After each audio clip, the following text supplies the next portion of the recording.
राज्य सरकारना कर्मचारीओनुं pen down आंदोलन विविध પડતર માંગણીઓને લઈ પેન ડાઉન આંદોલન આજે પેન ડાઉન આંદોલનની કરાઈ છે જાહેરાત। જૂનાગઢમાં મહાશિવરાત્રિના મેળાનો બીજો દિવસ મોટી સંખ્યામાં શ્રદ્ધાળુઓ મેળામાં ઉમટી પડ્યા। દેશભરમાંથી સાધુ સંતોનો ભવનાથમાં જમાવડો। મહાશિવરાત્રિ નિમિત્તે સોમનાથ મંદિર 24 કલાક ખુલ્લું રહેશે। અનેક ધાર્મિક અને સાંસ્કૃતિક કાર્યક્રમોની ભવ્ય ઉજવણી। રાત્રિના 4 પ્રહરની મહાઆરતીઓ થશે। ઉનાળાની શરૂઆતમાં રાજકોટમાં પાણીની પારાયણ। અનેક સોસાયટીઓમાં પીવાના પાણીની પારાયણ। મોટી સંખ્યામાં લોકો એકત્ર થઈ શહેરમાં રેલી કાઢશે। પાટણ જિલ્લામાં હાર્ટ એટેકના બનાવ યથાવત। જિલ્લામાં હાર્ટ એટેકથી 24 કલાકમાં 2 લોકોના મોત। જયંતિ ચૌધરી, નરભેરામ ચૌધરીનું હાર્ટ એટેકથી મોત।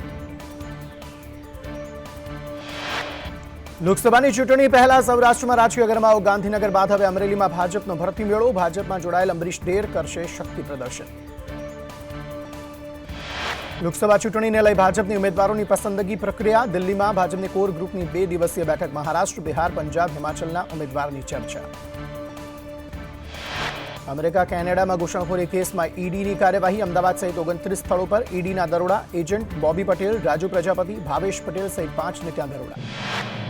આજે ખેડૂતોએ આપ્યું છે દિલ્હી કૂચનું એલાન। ટ્રેન, બસ, પ્લેન સહિત દરેક રૂટથી દિલ્હી જશે ખેડૂતો। દિલ્હીના જંતર મંતર પર ધરણાનો છે ઇરાદો। ઉત્તર ભારતમાં ભારે વરસાદ અને વાવાઝોડાનો ખતરો। ઉત્તરના પહાડી રાજ્યોમાં વરસાદ। હિમવર્ષા યથાવત। હજુ 7 માર્ચ સુધી બરફવર્ષા થવાની છે આગાહી।